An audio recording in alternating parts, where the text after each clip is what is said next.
الحمدللہ رب العالمین والصلاة والسلام علی رسولہ الکریم وعلی آلہ واصحابہ اجمعین اما بعد فاعوذ باللہ من الشیطان الرجیم بسم اللہ الرحمن الرحیم رب اشرح لی صدری ویسر لی امری واحلل عقدۃ من لسانی یفقہوا قولی۔ اللہ تعالیٰ نے ہمیں اس دنیا میں جو بھیجا اس کا مقصد اللہ نے قرآن میں بیان فرمایا، وما خلقت الجن والانس الا لیعبدون، کہ میں نے جنوں کو اور انسانوں کو صرف اور صرف اپنی بندگی کے لیے بھیجا ہے۔ ہم جو دنیا میں آئے ہمارا مقصد یہ ہے کہ ہم نے اللہ کی اطاعت کرنی ہے، اور یہ مقصد اللہ تعالیٰ نے صرف مسلمانوں کے لیے بیان نہیں فرمایا، بلکہ یہاں پہ اللہ تعالیٰ نے کیا فرمایا کہ میں نے انسانوں کو اس مقصد کے لیے پیدا کیا ہے۔ یعنی تمام انسان جو دنیا میں آتے ہیں ان کا مقصد زندگی ایک ہی ہے، لیکن دنیا میں آنے کے بعد کچھ لوگ ہوتے ہیں جو اللہ کو مانتے ہیں اور کچھ ہوتے ہیں جو اللہ کا انکار کر دیتے ہیں، اور مختلف اوقات میں مختلف انبیاء علیہ السلام اللہ تعالیٰ نے بھیجے تاکہ وہ لوگوں کو اس چیز کے بارے میں بتا سکیں، ریمائنڈ کرا سکیں کہ ان کا ایک رب ہے، ان کی زندگی کا ایک مقصد ہے، وہ دنیا میں کیوں آئے ہیں، انہوں نے بندگی کس کی کرنی ہے، انہوں نے عبادت کس کی کرنی ہے۔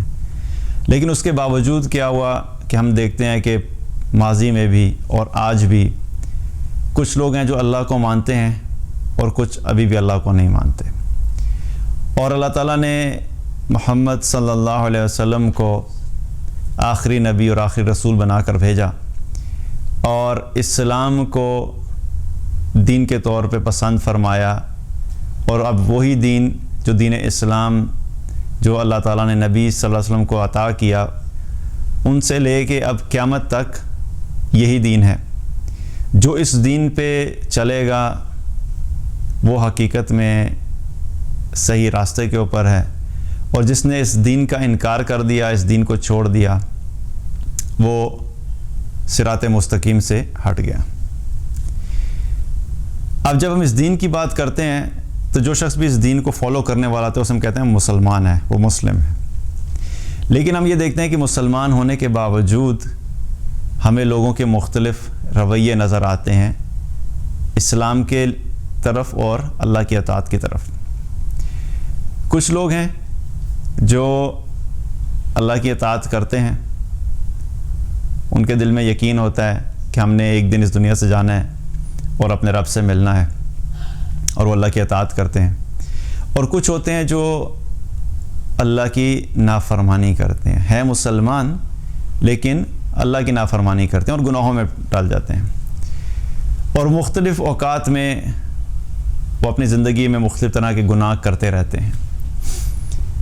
اور یہ جو گناہ ہے اس کے بارے میں اگر ہم سوچیں کہ ہے تو مسلمان، ایک طرف وہ مسلمان ہے، ہم دیکھتے ہیں کہ وہ اللہ کی اطاعت کرتا ہے، اللہ کی بندگی کرتا ہے، دوسری طرف ایک شخص ہے وہ بھی مسلمان ہے لیکن وہ اللہ کی اطاعت نہیں کرتا، وہ گناہوں میں ڈلا ہوا ہے۔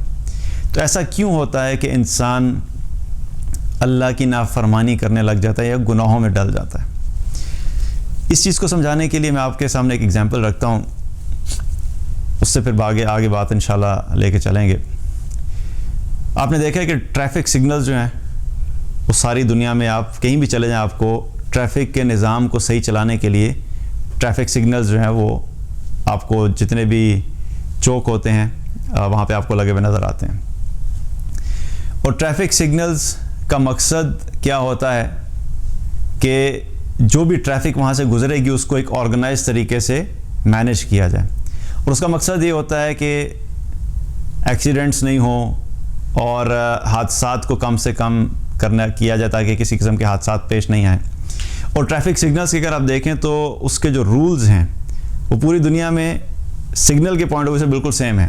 یعنی ریڈ کا مطلب پوری دنیا میں کیا ہے کہ رکنا ہے، جب سگنل ریڈ ہوگا ساری دنیا میں آپ کہیں بھی چلے جائیں ہر انسان کو پتہ ہے، جو بھی گاڑی چلانا جانتا ہے یا کوئی بھی سواری چلانا جانتا ہے تو اس کو پتہ ہے کہ ریڈ پہ رکنا ہے۔ گرین کا مطلب کیا ہے؟ چلنا ہے۔ لیکن ہم دیکھتے ہیں کہ سگنل سیم ہے پوری دنیا میں، اور انڈرسٹینڈنگ بھی سیم ہے ساری دنیا میں، لیکن جب دیکھتے ہیں تو مختلف لوگ مختلف کنٹریز کے اندر جو ان کے بیہیویئرز مختلف ہوتے ہیں. کچھ کنٹریز ایسے ہوتے ہیں کہ جہاں پہ ٹریفک سگنلز کو لوگ بہت سیریسلی فالو کرتے ہیں, وہ سوچ بھی نہیں سکتے کہ ہم ریڈ پہ کراس کر جائیں گے. لیکن کچھ آپ کو کنٹریز ملیں گے یا کچھ شہر ملیں گے جہاں پہ آپ کو نظر آئے گا کہ جس کا ریڈ ہے وہ بھی گزر رہا ہے اور جس کا گرین ہے وہ بھی جا رہا ہے, دونوں ایک ہی وقت میں گزر رہے ہیں, لیکن وہاں پہ کیا ہو رہا ہے, ٹریفک کے سگنلز کو فالو نہیں کیا جا رہا, ان کے رولز کو فالو نہیں کیا جا رہا. ایسا کیوں ہوتا ہے؟ ایک شخص ایک ایسے ملک میں ہے جہاں پہ وہ ٹریفک سگنلز کو فالو کر رہا ہے, اس کی وجہ کیا ہے؟ اس کی وجہ یہ ہے کہ اس کو پتہ ہوتا ہے کہ جس کنٹری کے اندر یا جس سٹی کے اندر رولز بہت اسٹرکٹ ہیں کہ اگر تم نے ریڈ لائٹ کراس کی تو تمہیں 1000 درہم کا فائن ہوگا اور تمہاری گاڑی 1 مہینے کے لیے بند ہو جائے گی, تم 1 مہینے تک گاڑی نہیں چلا سکتے, اور تمہیں بلیک پوائنٹس بھی ملیں گے, تمہارے لائسنس کے اوپر بلیک پوائنٹس ملیں گے. تو جس کو پتہ ہے کہ میں اگر یہ رول بریک کروں گا تو وہ بہت احتیاط کرتا ہے, کیونکہ اس کو پتہ ہے کہ میرا بڑا نقصان ہو سکتا ہے. اس کو نقصان کا یقین ہوتا ہے, اس کو نقصان کا علم بھی ہوتا ہے اور اس کو یقین بھی ہوتا ہے. دوسری طرف وہ شخص ہے, اس کو پتہ ہے کہ میں نے سگنل توڑا بھی تو کوئی زیادہ لمبا چوڑا فائن نہیں ہے, 200 روپیہ دینا پڑے گا, اور وہ بھی اگر 200 بھی اگر کہیں پہ کوئی پولیس والے نے پکڑ بھی لیا تو اس کو 50 روپے دے کے میں چھوٹ جاؤں گا. تو وہ اگر توڑتا بھی ہے تو اس کو کیا ہوتا ہے, اس کو یقین ہوتا ہے کہ میرا کوئی زیادہ بڑا نقصان نہیں ہوگا. جب وہ اس یقین کے ساتھ اس سگنل کو بریک کرتا ہے تو کیا ہے کہ وہی جو سگنل جو ایک جگہ پہ بڑا اسٹرکٹلی فالو ہو رہا ہے اور دوسری جگہ پہ کیا ہو رہا ہے کہ وہ لوگ اس سگنل کو توڑ رہے ہیں. فرق کیا ہے؟ ایک تو علم کا فرق کہ اس کو پتہ ہے کہ میں توڑوں گا تو مجھے بہت نقصان ہوگا, اور اس کو بھی پتہ ہے کہ میں توڑوں گا تو مجھے کوئی نقصان تو ہوگا لیکن زیادہ نہیں ہوگا. اور دوسرا کیا ہے کہ انسان کے اندر جب انسان کو پتہ ہوتا ہے نا کہ میرا نقصان ہوگا اور نقصان زیادہ بڑا ہوگا تو انسان اپنے آپ کو ہر اس عمل سے, اس ایکشن سے دور رکھنے کی کوشش کرتا ہے جس میں اس کا نقصان بڑا ہوتا ہے. ہمارا معاملہ جو ہے اللہ کی اطاعت کے معاملے میں بھی کچھ ایسا ہی ہے کہ جب انسان اللہ کی نافرمانی کرتا ہے تو اس کے پیچھے کچھ وجوہات ہوتی ہیں, وہ کیوں اللہ کی نافرمانی کرتا ہے. تو ان وجوہات کے بارے میں ہم بات کریں گے, وہ کیا ریزنز ہوتے ہیں کہ وہ انسان اللہ کی نافرمانی کی طرف چلا جاتا ہے. پہلی وجہ کیا ہوتی ہے کہ انسان اللہ کی نافرمانی کیوں کرتا ہے؟ کہ انسان کے دل میں اللہ کی عظمت ہی نہیں ہوتی. اللہ کی عظمت کی کمی اس کے دل میں, اللہ کی محبت کی کمی اور اللہ کے خوف کی کمی. اس کے دل میں جب اللہ کی عظمت ہی نہیں ہے تو اس کو یہ فرق نہیں پڑتا کہ میں نے اللہ کی اطاعت کی یا اللہ کی نافرمانی کی, اس کے لیے برابر ہوتا ہے. کیونکہ یاد رکھیے کہ جب تک حاکم کی عظمت دل میں نہیں ہے تو حکم کی عظمت آپ کے دل میں کبھی نہیں آ سکتی. ایک شخص ہے جو کسی کمپنی میں جاب کرتا ہے اور اس کا باس جو ہے وہ اس کو پتہ ہے کہ میرے جتنی بھی پرفارمنس کی ایویلویشن ہونی ہے وہ میرے باس نے کرنی ہے, اور اس کو پتہ ہے کہ میرے باس نے اگر مجھے پروموشن دے دی تو اس نے لکھ دیا کہ مجھے پروموٹ کیا جائے تو میری پروموشن ہو جائے گی. اس نے مجھے لکھ دیا کہ اس کو انکریمنٹ ملنا چاہیے تو مجھے انکریمنٹ ملے گا. اگر اس نے لکھ دیا کہ نہیں اس کی پرفارمنس اچھی نہیں ہے تو نیکسٹ ایئر اس کو کوئی انکریمنٹ نہیں ملنا تو میرا نقصان ہو جائے گا. اور اگر اس نے لکھ دیا کہ نہیں یہ پرفارمنس اس کی بہت ہی بری ہے, میری طرف سے اس کو فائر کیا جائے تو میں فائر ہو جاؤں گا. تو اس شخص کی جو فیلنگ ہوتی ہے, جس کو یہ یقین ہوتا ہے کہ اس کے باس کے سامنے اس نے اچھا پرفارم کرنا ہے, کیونکہ اگر اچھا پرفارم کرے گا تو اس کو فائدہ ہوگا, اور اگر نہیں پرفارم کرے گا تو اس کو نقصان ہوگا. تو اس کی وجہ سے کیا ہے کہ وہ اپنے باس کی ہر بات کو مانتا ہے, کیونکہ اس کے باس کی اس کے دل میں ایک ویلیو ہے کہ اگر میں نے اچھے طریقے سے پرفارم کیا تو میرا باس میرے لیے بینیفیشل ہو سکتا ہے, اور اگر میں نے نہیں کیا تو میرا بہت بڑا نقصان ہو سکتا ہے. تو اس وجہ سے کیا ہے کہ وہ جب باس کی اہمیت دل میں آ گئی تو پھر باس کے حکم کو بھی وہ ماننا اس کے لیے کیا ہوگا, آسان ہوگا. پھر اس کا باس کہتا ہے نہیں مجھے کل تم چاہیے یہاں سے لے کے تم لاہور صبح جاؤ اور میٹنگ کر کے واپس آؤ. تو انسان نکلتا ہے اسلام آباد سے میٹنگ کر کے واپس آتا ہے کہ اس کو پتہ ہے کہ اگر میں اس کی بات نہیں مانی تو کیا ہوگا کہ میری پرفارمنس کے اوپر افیکٹ ہوگا. اسی طریقے سے جب اللہ کی عظمت ہمارے دل میں ہوتی ہے کہ میرا ایک رب ہے جس نے مجھے اس دنیا میں کسی مقصد سے بھیجا ہے، اور جب ہمارے دل میں ہوتا ہے اس چیز کا یقین اور اس چیز کا کی ایک عظمت ہوتی ہے کہ میں نے ایک دن اللہ کے سامنے واپس جانا ہے اور مجھے واپس جا کے اپنے سوالوں کی جواب دہی کرنی ہے، تو پھر انسان اپنے آپ کو اللہ کی نافرمانی سے دور رکھتا ہے۔ تو یہ عظمت ہوتی ہے اور اللہ کا خوف ہوتا ہے، اللہ کی محبت ہوتی ہے جو انسان کو گناہوں سے دور رکھتی ہے۔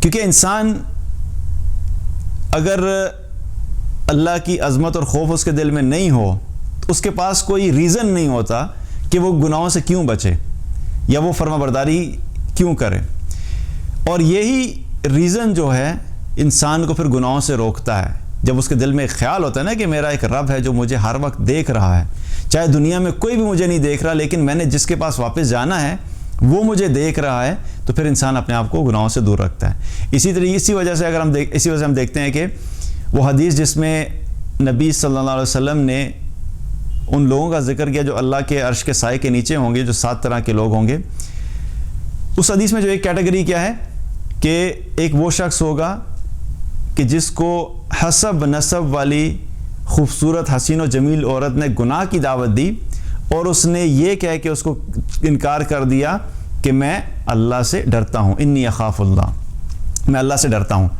تو اس گناہ سے اس شخص کو کس نے روکا؟ اللہ کے خوف نے روکا۔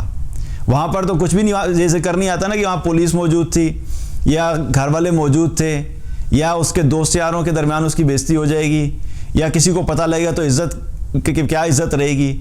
اللہ کے خوف کی وجہ سے اس نے گناہ کو چھوڑا، اور اس خوف کی وجہ سے گناہ کو چھوڑنے کا مقام کیا ملا کہ اس وجہ سے اللہ سبحانہ تعالیٰ ایسے شخص کو قیامت والے دن اپنے عرش کا سایہ نصیب کرے گا۔ تو یہ خوف ہے، اور یہ خوف بھی حقیقت میں کیا ہوتا ہے کہ انسان کے دل میں یہ خوف ہوتا ہے کہ میرا ایک رب ہے جو مجھے اتنا کچھ عطا کرتا ہے، اگر میں نے اس کی نافرمانی کی تو کیا ہوگا کہ مجھ سے ناراض ہو جائے گا، تو اس کی ناراضگی کا خوف ہوتا ہے، اور وہ مجھ سے ناراض ہو گیا تو میں آخرت میں ناکام ہو جاؤں گا۔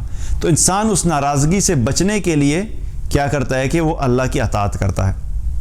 تو اللہ کی عظمت کا دل میں ہونا یہ بہت ضروری ہے۔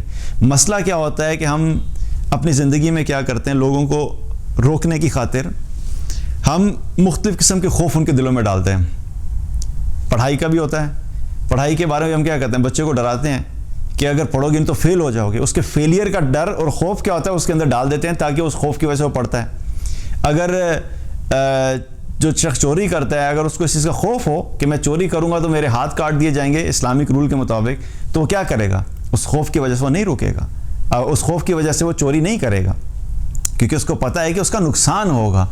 تو یہ جو نقصان کا ڈر ہوتا ہے یہ بھی انسان کو روکتا ہے، اور اصل میں کیا ہے کہ جب اللہ کی عظمت دل میں ہوتی ہے تو انسان کے اندر یہ کیفیت ہوتی ہے کہ وہ اللہ کی نافرمانی سے دور ہو جاتا ہے۔ تو پہلی چیز کیا ہے کہ انسان کیوں اللہ کی نافرمانی کرتا ہے؟ کیونکہ اس کے دل میں اللہ کی عظمت نہیں ہوتی۔ تو ہمیں اپنے دلوں میں اللہ کی عظمت جو ہے وہ پیدا کرنی چاہیے تاکہ انسان جہاں پہ بھی ہو، اکیلا بھی ہو، تب بھی وہ گناہوں سے دور رہ سکے۔ دوسرا ریزن کیا ہوتا ہے کہ علم اور یقین کی کمی، انسان کے اندر علم اور یقین کی کمی۔ کیونکہ اگر آپ کو اس چیز کے بارے میں علم ہی نہیں ہے کہ آپ اس دنیا میں کیوں آئے ہیں، آپ کو پتہ ہی نہیں کہ آپ کی زندگی کا مقصد کیا ہے، میں دنیا میں آیا کیوں ہوں، مجھے ایک دن موت آنی ہے، جب موت آئے گی تو موت کے وقت کیا کیفیت ہوتی ہے پتہ ہی کوئی نہیں ہے، کس طرح کے فرشتے روح قبض کرنے کے لیے آتے ہیں اس چیز کا علم ہی نہیں ہے، اس کے بعد قبر میں ڈال دیا جائے گا، مجھے قبر میں میرے ساتھ کیا ہوگا اس چیز کا علم ہی نہیں ہے، کون سے فرشتے میرے پاس آئیں گے، مجھ سے کیا سوال کریں گے، پھر قبر سے جب ایک دن ہم اٹھائے جائیں گے، قیامت قائم ہوگی، میدان محشر میں ہم جائیں گے، میدان محشر میں میں جب جاؤں گا تو میں کس حال میں جا رہا ہوں گا، وہاں پہ پہنچوں گا تو کیا حال ہوگا، وہاں پہنچ کے مجھ سے کیا سوال کیے جائیں گے، اور وہاں ان سوالوں میں کامیاب ہونے کے لیے مجھے کیا اعمال کرنے ہیں۔ تو یہ سب کیا ہے، اس کے بعد کیا ہے کہ جب فیصلہ ہو جائے گا تو یا جنت ہے اور یا جہنم ہے، جنت کے اندر میں جاؤں گا تو جنت میں مجھے کیا کچھ ملے گا، جہنم میں ڈال دیا گیا تو جہنم کے اندر کس قسم کے عذاب ہیں اور کس کس بات پہ جہنم میں عذاب ہوں گے، اس سب چیزوں کا تعلق کیا ہے، علم سے ہے۔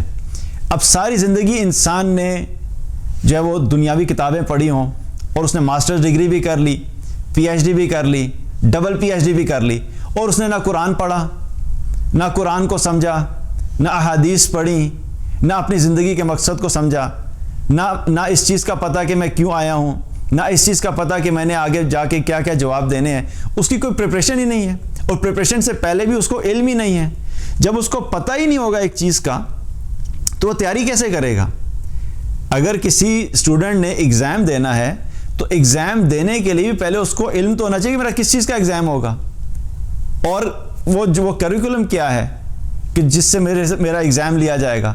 اگر میرا میتھمیٹکس کا ایگزام ہے تو میتھمیٹکس میں سے وہ کیا کیا چیزیں آئیں گی, مجھے وہ کیا کانٹینٹس ہیں, وہ کیا چیپٹرز ہیں جو مجھے پریپیئر کر کے جانے ہیں جو ایگزامز میں آئیں گے. اگر علم ہی نہیں ہے اس چیز کا تو پریپریشن کیسے ہوگی؟ تو علم بہت امپورٹنٹ ہے کہ ہمیں اس چیز کا علم تو ہو کہ ہم آئے کیوں ہیں. جب تک ہم علم نہیں حاصل کریں گے ہمارے اندر اللہ کی اطاعت کا جذبہ آ ہی نہیں سکتا, کیونکہ یہ جتنی بھی باتیں میں نے کی, مقصد زندگی دنیا, قبر یا برزخ کی آپ زندگی کہہ رہے ہیں کہ قبر اور پھر میدان محشر اور پھر آخرت, ساری اس سب چیزوں کا تعلق علم سے ہے. جب علم انسان سیکھتا ہے تو پھر انسان کے اندر فکر پیدا ہوتی ہے کہ نہیں مجھے اپنے رب کی اطاعت کرنی ہے, کیونکہ اس کو پھر یہ یقین ہونا شروع ہو جاتا ہے, علم کے پتہ لگنا شروع ہو جاتا ہے کہ اگر میں نے یہ کام کیے تو میں ناکام ہو جاؤں گا, اور میں ناکام ہو گیا تو میرا ٹھکانہ کیا ہے؟ جہنم. تو پھر اس علم کی بنیاد کے اوپر وہ کوشش کرتا ہے اپنے آپ کو بچانے کے لیے کہ مجھے کن چیزوں سے بچنا ہے. اور پھر دوسری چیز کیا ہے؟ یقین. یقین اس وقت تک نہیں آ سکتا جب تک علم نہیں ہے. علم ہوگا تو کچھ یقین ہوگا نا. اگر آپ کو اس چیز کا پتہ ہی نہیں ہے کہ مرنے کے بعد کیا کیا ہونا ہے تو آپ یقین کیسے کریں گے؟ کیونکہ آپ کو آئیڈیا ہی نہیں ہے کچھ. مطلب ہم ریسنٹلی ایک ڈسکشن کر رہے تھے تو وہ بات جب ڈسکس ہوئی کہ کسی کو بتایا کہ قبر میں جب انسان ڈالا جائے گا تو اس کے پاس 2 فرشتے آئیں گے, منکر نکیر. تو جس کو بتایا گیا وہ حیرانگی سے دیکھ رہے تھے کہ یہ کیا ہوتا ہے منکر نکیر, یہ 2 فرشتے کیا ہوتے ہیں. ہمیں چونکہ پتہ ہوتا تو ہمیں لگتا ہے کہ ہر ایک کو پتہ ہے, لوگوں کو پتہ ہی نہیں ہے کہ قبر کے اندر کیا ہوگا. تو کیا ہے, جب علم ہی نہیں ہے آپ کو کہ قبر میں آپ نے جواب دینا ہے, 3 سوال ہوں گے, 2 فرشتے آئیں گے آپ کے پاس, آپ کی کیا پریپریشن ہے؟ تو جس کو علم ہی نہیں ہے وہ تیاری کیا کرے گا, اس کو یقین کیسے آئے گا؟ تو علم اس چیز کا کہ ہمیں اللہ کے بارے میں علم ہونا, اپنے مقصد کے بارے میں علم ہونا, آخرت کے بارے میں علم ہونا. جب یہ علم آئے گا تو پھر انسان اگلے سٹیپ کے لیے پریپیئر ہوتا ہے کہ مجھے یقین بھی کرنا ہے. اور ایمان اور یقین دونوں علم کے بغیر مضبوط ہو نہیں سکتے, ان میں پختگی نہیں آ سکتی. اسی لیے اللہ تعالیٰ نے قرآن کے شروع میں ہی ان دونوں چیزوں کا ذکر کر دیا. اور وہ کیا ذکر کیا کہ سورہ بقرہ میں اللہ تعالیٰ نے کیا فرمایا؟ الذین یؤمنون بالغیب, کہ وہ لوگ جو غیب پر ایمان لاتے ہیں, غیب پر ایمان لاتے ہیں. غیب کا تذکرہ کیا اور پھر ایمان کا تذکرہ کیا کہ ان کا ایمان ہے کہ غیب پہ ایمان ہے, ان کا اللہ پہ ایمان ہے, فرشتوں پہ ایمان ہے, مرنے کے بعد کی زندگی پہ ایمان ہے, جنت پر ایمان ہے, جہنم پر ایمان ہے, میدان محشر پر ایمان ہے. یہ سب کیا ہے؟ غیب سے متعلق ہے چیز جن کو ہم نے دیکھا نہیں ہے. تو لوگ ان لوگوں کا ذکر کیا جو جن کا ایمان غیب پر ہوتا ہے. اور پھر اگلا اسی آیت میں, اسی آگے جا کے اگلی آیت میں ہی اللہ تعالیٰ نے کیا فرمایا؟ پہلے ایمان کا ذکر کیا اور فرمایا وَبِالْآخِرَةِ هُمْ يُوقِنُونَ, اور یہ آخرت پہ یقین رکھتے ہیں. تو یقین ہونا بہت ضروری ہے. اگر علم ہے اور یقین نہیں ہے تو تب بھی انسان اللہ کی نافرمانی سے نہیں روکتا. اور علم ہے تو یقین کے چانسز بڑھ جاتے ہیں, کیونکہ جب انسان جانتا ہے تو اس کے اندر ایک فیلنگ پیدا ہوتی ہے کہ مجھے اس چیز کے اوپر عمل بھی کرنا ہے اور اس چیز کا یقین بھی رکھنا ہے. تو علم اور یقین یہ اس کا ہونا بھی بہت ضروری ہے. جب یہ کمی ہوتی ہے تو اللہ کی نافرمانی ہوتی ہے. اسی لیے اگر دیکھیں تو صحابہ جو تھے ان کے اندر آخرت کا یقین بڑا مضبوط ہو گیا تھا. پہلی سٹیج کیا تھی؟ علم حاصل کیا انہوں نے. دوسری سٹیج کیا تھی؟ یقین. رسول اللہ صلی اللہ علیہ وسلم نے ان کو شروع میں جو بھی آیات, جو بھی قرآن کی وحی آتی تھی, جو وحی آتی اور قرآن کی آیات ہوتی تھیں, آپ صلی اللہ علیہ وسلم ان کو علم دیا کرتے تھے, بتایا کرتے تھے کہ اچھا یہ ہوگا یہ ہوگا یہ ہوگا. اچھا اس علم کی بنیاد پہ کیا کہ اس علم کا تذکرہ اتنا زیادہ ہوتا تھا اور اتنا بار بار اس چیز کو ڈسکس کیا جاتا تھا کہ وہ علم جو تھا پھر یقین کی شکل میں ہو گیا. اسی لیے پھر دیکھا جائے تو علی رضی اللہ عنہ فرمایا کرتے تھے کہ اگر مجھے جنت اور جہنم میری آنکھوں کے سامنے لا دی جائے, میں اپنی آنکھوں سے دیکھ لوں, تو میرے ایمان میں ذرہ برابر بھی اضافہ نہیں ہوگا, کیونکہ بغیر دیکھے ہی میرا ایمان ان کے اوپر اتنا مضبوط ہے. تو کیا ہے کہ وہ یقین کی کیفیت انسان کی پھر بہت ڈیپ اور سٹرونگ اس وقت ہوتی ہے کہ جب انسان اس علم کو بار بار پڑھتا ہے, اس کا تذکرہ کرتا ہے, تو انسان کا یقین بڑھتا ہے. اسی طریقے سے عمر رضی اللہ عنہ کے سامنے جب رسول اللہ صلی اللہ علیہ وسلم نے قبر میں منکر نکیر کا تذکرہ کیا کہ قبر میں جب تم لوگ ڈالے جاؤ گے تو تمہارے پاس منکر نکیر آئیں گے, تو عمر رضی اللہ عنہ نے عرض کیا اللہ کے رسول کیا اس وقت ہماری کیفیت ایسے ہی ہوگی جیسے ابھی ہے, یعنی جو ہماری سینسز ہیں ہم اسی طریقے سے ہوں گے؟ تو اللہ کے رسول صلی اللہ علیہ وسلم نے کیا فرمایا کہ ہاں عمر تم لوگوں کی کیفیت ایسے ہی ہوگی جیسے ابھی ہے. تو عمر رضی اللہ عنہ نے کیا عرض کی کہ اللہ کے رسول پھر میں ان کو سنبھال لوں گا, یعنی کہ ابھی جو میری کیفیت ہے تو ظاہر ہے جو علم اور یقین کی کیفیت ہے, جو ایمان کی کیفیت ہے, اور وہ جو سوال کرے گا تو میں اس کے لیے تیار ہوں, میں سنبھال لوں گا. تو یہاں پہ بھی کیا ہے کہ علم اور یقین یہ دونوں جب مضبوط ہوتے ہیں تو پھر انسان کیا ہوتا ہے, انسان اللہ کی اطاعت میں اس کے لیے آسانی ہوتی ہے اور اللہ کی نافرمانی سے بچتا ہے. تو علم اور یقین کی کمی بھی جب انسان میں ہوتی ہے تو تب بھی کیا ہوتا ہے, انسان اللہ کی نافرمانی کی طرف چلا جاتا ہے. اسی طریقے دیکھا جائے تو یہ جو لوگ آخرت میں ناکام ہو جائیں گے ان کا تذکرہ اللہ تعالیٰ نے قرآن میں فرمایا, اور ان کو جب اکاؤنٹیبلٹی جب ہو جائے گی اور انہیں پتہ لگ جائے گا ہم ناکام ہو گئے ہیں, تو وہ اللہ تعالیٰ سے کیا فرمائیں گے, ربنا ابصرنا وسمعنا فرجعنا نعمل صالحا انا موقنون. یا اللہ ہم نے دیکھ بھی لیا, ہم نے سن بھی لیا, اب تو ہمیں واپس بھیج دے, ہم نیک اعمال کرنے والوں میں سے ہوں گے اور ہمیں یقین آ گیا, ہم یقین کرنے والوں میں سے ہوں گے. یعنی کہ یہ جو کچھ اب دکھایا جا رہا ہے, جنت دیکھ لیا ہے, جہنم دیکھ لیا ہے, میدان محشر دیکھ لیا ہے, اور جو ترازو قائم ہونا تھا وہ دیکھ لیا ہے, کامیابی اور ناکامی کے جو کرائٹیریاز ڈیفائن کیے جاتے تھے وہ نظر آ گئے ہیں, اور جب وہ ناکام ہو گئے اپنے اعمال کی بنیاد کے اوپر, اپنے اس علم کی کمی کی بنیاد کے اوپر, اپنے اس یقین کی کمی کی بنیاد کے اوپر, اپنے اس ایمان کی کمی یا ایمان کے نہ ہونے کی بنیاد کے اوپر جب ناکام ہو جائیں گے تو پھر اللہ سے ریکویسٹ کریں گے کہ اللہ ٹھیک ہے اب ہمیں سب کچھ سمجھ آ گئی ہے, یہ جنت جہنم ہم دنیا میں سنا کرتے تھے لیکن اس وقت ہمارے نہیں تھا, اب تم ایک واپس اب بھیج دے, ایک دفعہ ہمیں واپس بھیج دے. اور جب واپس بھیجے گا تو یقین کر کے بس ہم بالکل نیک اعمال کرنے والوں میں سے ہوں گے, اور ہم ان لوگوں میں سے ہوں گے جن کو بالکل پختہ یقین ہوگا کہ واقعی جنت حق ہے, جہنم حق ہے, میدان محشر حق ہے, قبر کی زندگی حق ہے. تو ہمارے اندر یقین ہوگا, بس تو ایک دفعہ واپس بھیج دے. تو اس وقت کیا ہوگا, ڈو یو تھنک کہ واپس جانے کا کوئی چانس ہوگا؟ کوئی چانس نہیں ہوگا. اللہ نے وہ چانس جو اس وقت لوگ مانگ رہے ہوں گے وہ چانس یہی تو دیا ہے, یہی تو وہ زندگی ہے جس میں اللہ نے کہا کہ قرآن کھولو اور پڑھو اور جانو کہ تم اس دنیا میں کیوں آئے ہو, اس چیز کو پہچانو کہ تمہارا مقصد زندگی کیا ہے, اس چیز کو پہچانو کہ تمہارا رب کون ہے, اس چیز کو پہچانو کہ موت کیا ہے, اس چیز کو پہچانو کہ مرنے کے بعد کیا مراحل ہیں, اس چیز کو پہچانو کہ میدان محشر میں کیا ہوگا, اس چیز کو پہچانو کہ جنت میں جانے والے اعمال کیا ہیں, اس چیز کو پہچانو کہ وہ اعمال کون سے جو جہنم میں لے کے جائیں گے. وہ سب کچھ, وہ سارا علم اور یقین ابھی تو حاصل کرنا ہے ہم نے, اور اگر ابھی وہ نہیں ہے تو دوبارہ چانس نہیں ملے گا. تو کیا ہے کہ علم اور یقین کی انسان میں جب کمی ہوتی ہے تو اس کمی کی وجہ سے انسان کیا ہوتا ہے کہ اللہ کی نافرمانی کرنا شروع ہو جاتا ہے. تیسری وجہ,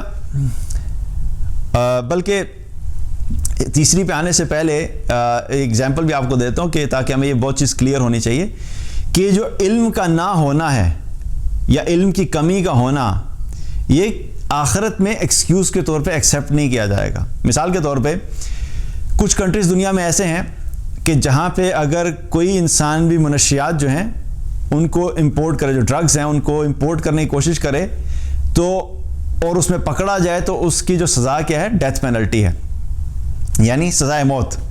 کہ کوئی ڈرگز امپورٹ کرنے کی کوشش کی, اس ملک میں لے کے جانے کی کوشش کی اور پکڑا گیا تو اس کی سزا کیا ہے, سزائے موت.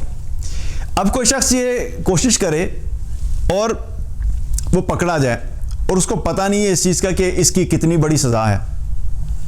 اور جب وہ پکڑا گیا تو اب اس کو کیا کہا جاتا ہے کہ بھئی اب تم نے، کیونکہ تم نے اتنا بڑا جرم کیا ہے، اب تمہیں اس کی سزا ملے گی، اور سزائے موت. اب وہ شخص اس وقت ایک دم سے حیران ہو جائے، نہیں اتنی بڑی سزائے موت کیسے ہو سکتی ہے، آپ کوئی اور سزا دے دیں. اب وہ تو نہیں ڈیفائن کر سکتا، رول تو کنٹری کا آلریڈی ڈیفائنڈ ہے، جو لا ہے وہ تو کنٹری نے آلریڈی ڈیفائن کیا ہوا ہے. تو وہ کہے گا کہ نہیں آپ دیکھیں پلیز، مجھے پتہ نہیں تھا، مجھے اگر پتہ ہوتا کہ اتنی بڑی سزا ہے کہ اس کی جو سزا ہے وہ سزائے موت ہے تو میں کبھی بھی عمل نہیں کرتا. آپ پلیز مجھے ایک چانس دے دیں، نیکسٹ ٹائم جو ہے میں نہیں کروں گا، یا کوئی اور سزا کر دیں.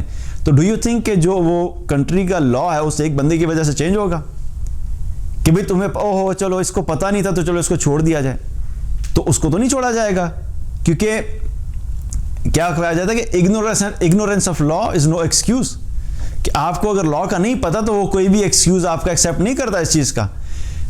تو کیا ہے کہ آخرت میں بھی کچھ ایسا ہی ہوگا کہ انسان جب آخرت میں پہنچے گا اور وہاں پہ کہے گا یا اللہ مجھے اس چیز کا علم ہی نہیں تھا، یا اللہ مجھے پتہ ہی نہیں تھا کہ میں کیوں آیا ہوں، یا اللہ مجھے پتہ ہی نہیں تھا کہ تو میرا رب ہے، یا اللہ مجھے پتہ ہی نہیں تھا کہ مجھے یہ سب چیزیں دیکھنی پڑیں گی، تو ایک چانس دے دے میں دوبارہ سے علم حاصل کر کے آؤں گا. تو ڈو یو تھنک کہ علم کے نہ ہونے کی وجہ سے اس بندے کو چھوڑ دیا جائے گا؟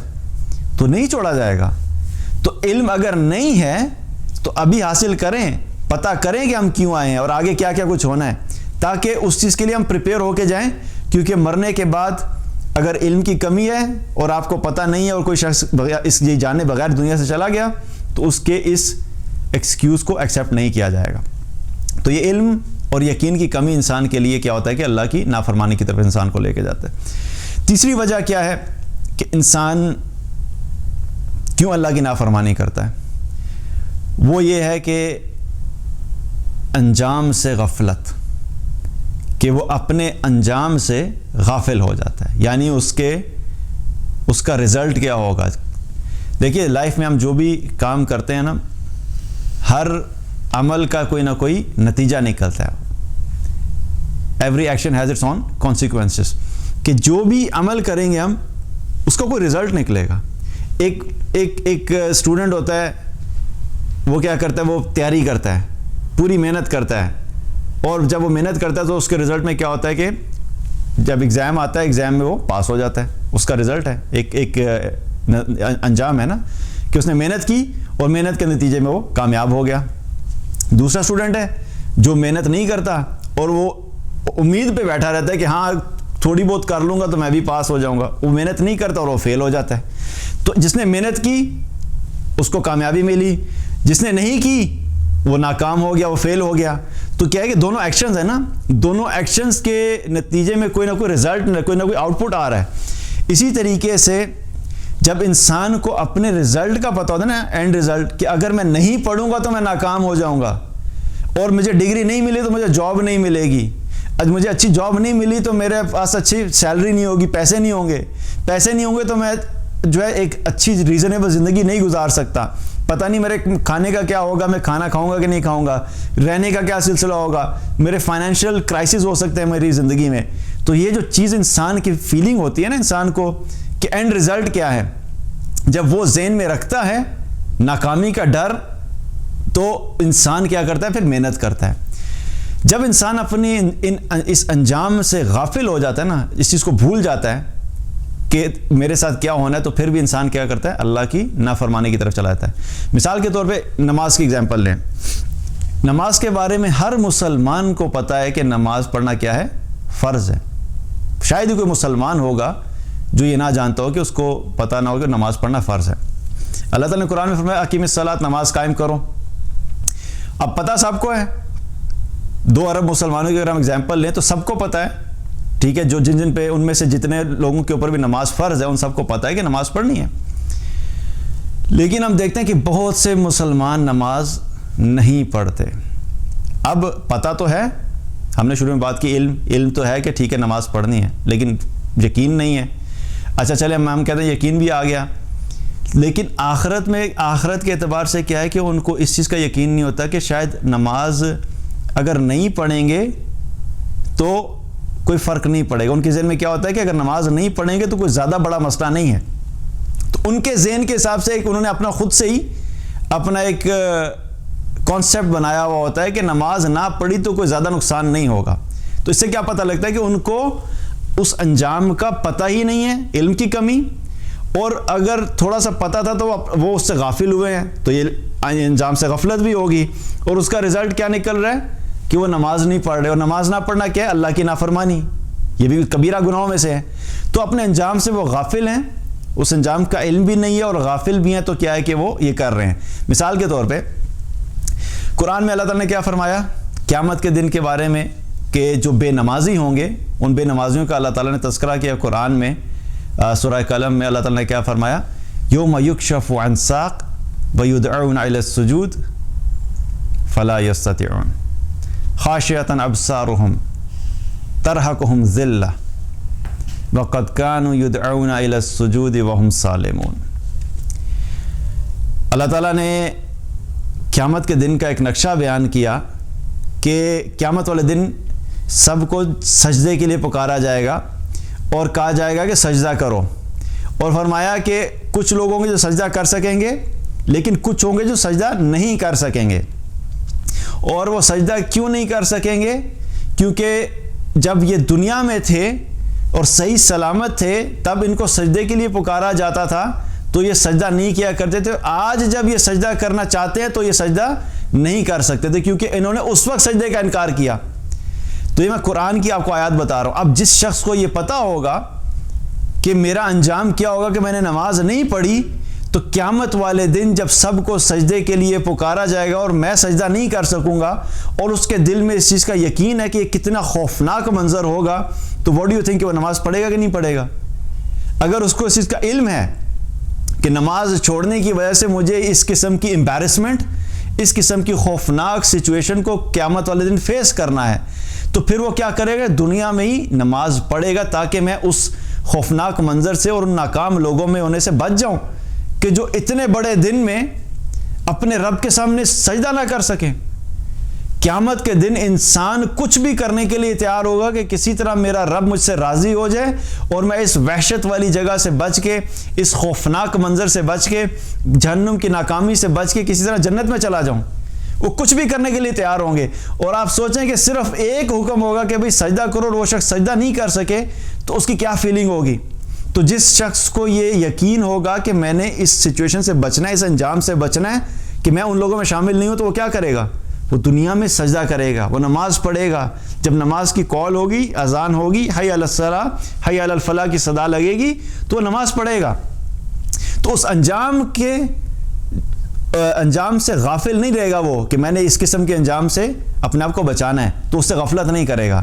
اسی طریقے سے یہ تو قیامت کا منظر ہے, اور جو آخرت میں جب فیصلہ ہو جائے گا جنت اور جہنم کا, تو کچھ لوگ جنت میں چلے جائیں گے اور کچھ لوگ جہنم میں چلے جائیں گے. اب جو جہنم میں چلے جائیں گے تو ان سے پوچھا جائے گا ما سلککم فی سقر, تمہیں کیا چیز ہے جو یہاں پر لے آئی, اس جہنم میں لے آئی, اس سقر میں لے آئی, یہاں پہ اس آگ میں پڑے ہوئے ہو, تم نے کیا کیا تھا ایسا؟ تو آگے سے کیا جواب دیں گے؟ قالوا لم نک من المصلین, وہ کہیں گے کہ ہم نماز نہیں پڑھا کرتے تھے. تو کیا پتہ لگ رہا ہے, نماز نہیں پڑھتے تھے تو کدھر پڑے ہوئے ہیں, جہنم میں. تو نماز نہ پڑھنا کدھر لے کے جا رہا ہے, جہنم میں لے کے جا رہا ہے. اب جس شخص کو یہ یقین ہوگا کہ نماز نہ پڑھنے کا نتیجہ جہنم ہے, تو وہ کیا کرے گا, وہ نماز پڑھے گا. تو اسی طریقے سے اگر دیکھا جائے تو خواتین کے اعتبار سے بھی ایک حدیث میں آتا ہے, نبی صلی اللہ علیہ وسلم نے کیا فرمایا کہ قیامت کی نشانیوں کا ذکر کرتے فرمایا کہ میں نے وہ عورتیں ابھی تک نہیں دیکھی جن کے بارے میں جو قیامت کے قریب ظاہر ہوں گی, اور وہ کون سی ہوں گی کہ جو کپڑے پہن کر بھی ننگی ہوں گی. اور یہ وہ عورتیں ہیں جو جنت میں جانا تو دور کی بات, وہ جنت کی خوشبو بھی نہیں سونگھ سکیں گی.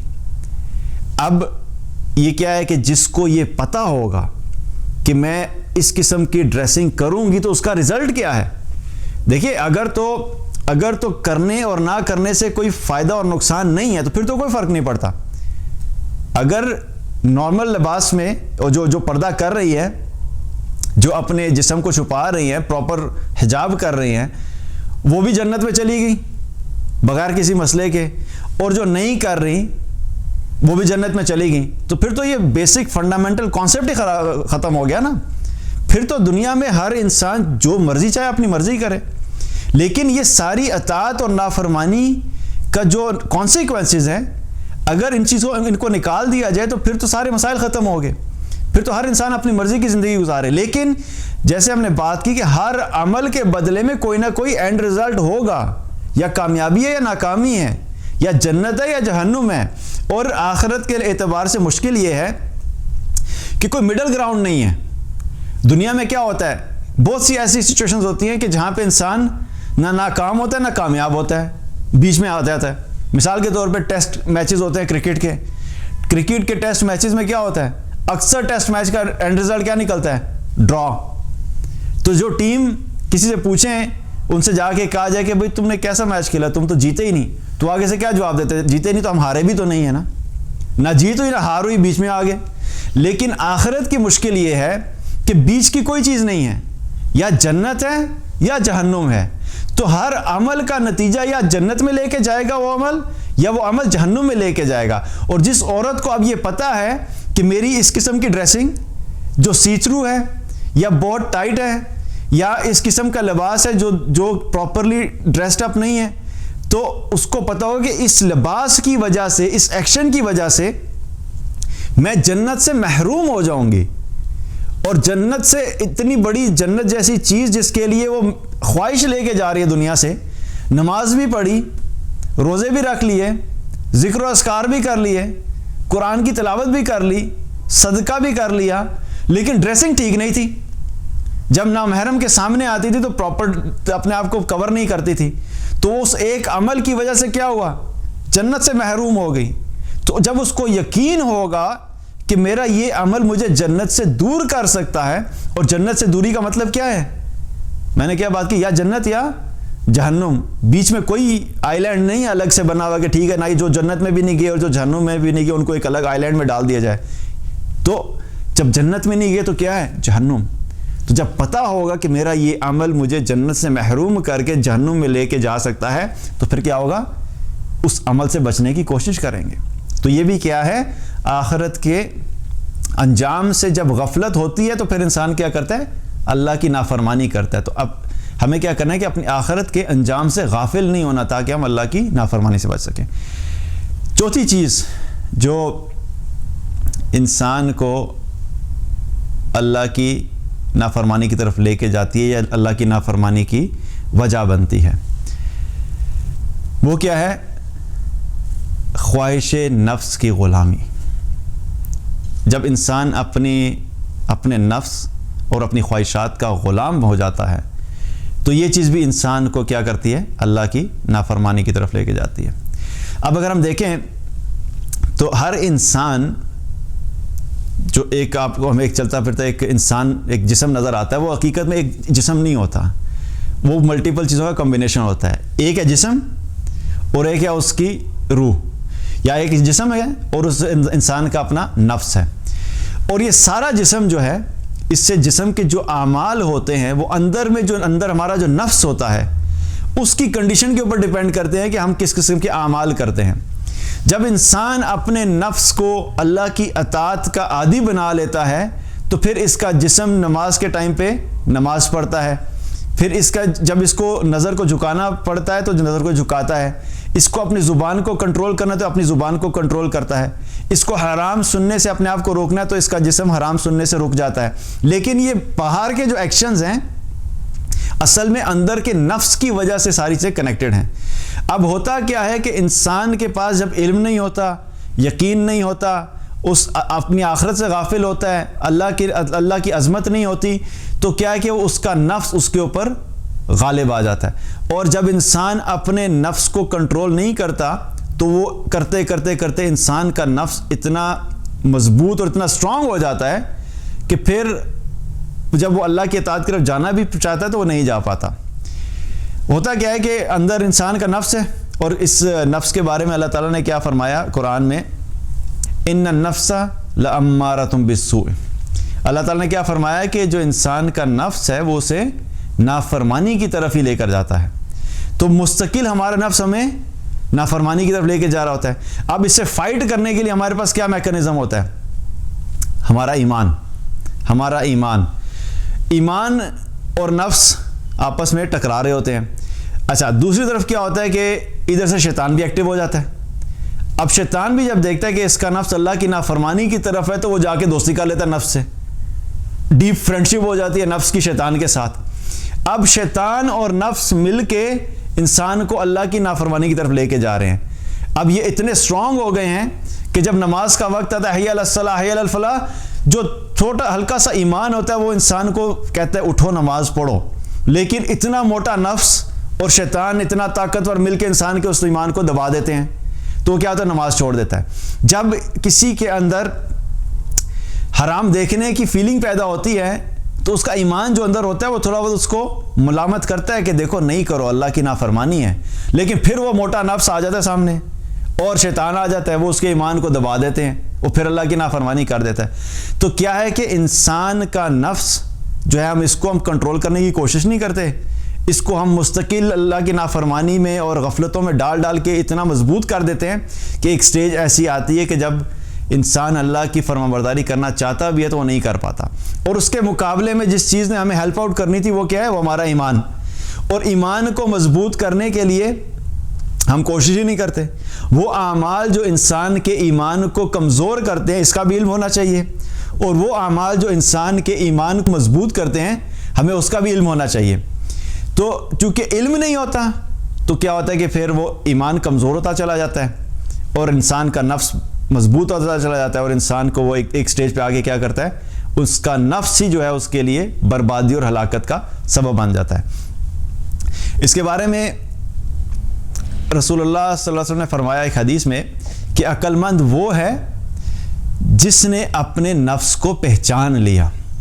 اب ہم اپنے نفس کو پہچاننے کے لیے محنت ہی نہیں کرتے کہ میرا نفس اس وقت کس کنڈیشن میں ہے, یہ اللہ کی اطاعت کی طرف لے کے جاتا ہے, اللہ کی غلامی کی طرف لے کے جا رہا ہے, یا اللہ کی نافرمانی کی طرف لے کے جا رہا ہے. تو جب ہم پہچانیں گے نہیں, کوشش ہی نہیں کریں گے تو ہم اس نفس پہ قابو کیسے پائیں گے.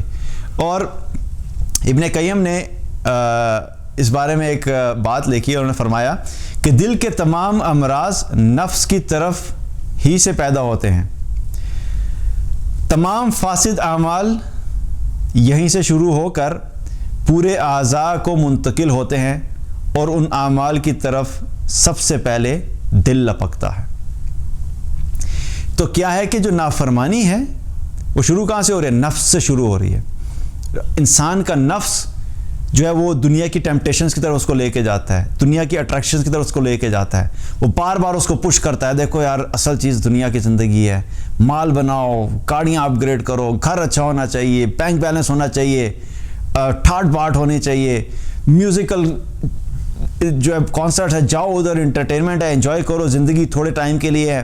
کیا تم یہ سجدوں میں گزار دو گے, اللہ کی فرمانبرداری میں گزار دو گے, نمازوں میں گزار دو گے, تھوڑا انجوائے کر لو, دنیا کے اندر مزے لوٹ لو, پتہ نہیں آخرت ہے کہ نہیں ہے. اب یہ نفس کیا کر رہا ہے, مستقل انسان کو غفلت کی طرف لے کے جا رہا ہے. اور انسان اس کی غفلت کی وجہ سے کیا ہے کہ پھر اس کے دل میں خواہشات پیدا ہوتی ہیں. پہلے صرف ایک میسج آتا ہے, میسج کے بعد دل میں خواہشات پیدا ہوتی ہیں, اور جب دل میں خواہشات پیدا ہوتی ہیں تو الٹیمیٹلی انسان جب ان کو کنٹرول نہیں کرتا تو انسان کے اللہ کی نافرمانی کی طرف چلا جاتا ہے.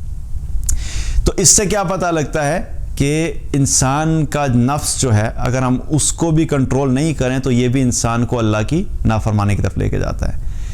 تو 4 چیزیں ہم نے بات کی, 4 چیزوں کی. پہلی چیز کیا ہے کہ انسان اللہ کی نافرمانی کیوں کرتا ہے, کہ جب انسان کے دل میں اللہ کی عظمت نہیں ہوتی, اللہ کا خوف, اللہ کی محبت نہیں ہوتی. دوسری چیز کیا ہے کہ علم اور یقین کی کمی, کہ جب انسان کو اس چیز کا علم اور یقین نہیں ہوتا تو تب کیا ہے, تب بھی انسان اللہ کی نافرمانی کرتا ہے. تیسری چیز کیا ہے کہ انجام سے غفلت, کہ انسان اپنے انجام, اپنا جو اینڈ رزلٹ ہوگا اس سے غافل ہو جاتا ہے تو تب بھی انسان اللہ کی نافرمانی کی طرف چلا جاتا ہے. اور چوتھی چیز کیا ہے کہ خواہش نفس کی غلامی. تو یہ 4 چیزیں مین کیٹیگریز ہیں جو کہ انسان کو اللہ کی نافرمانی کی طرف لے کے جاتے ہیں.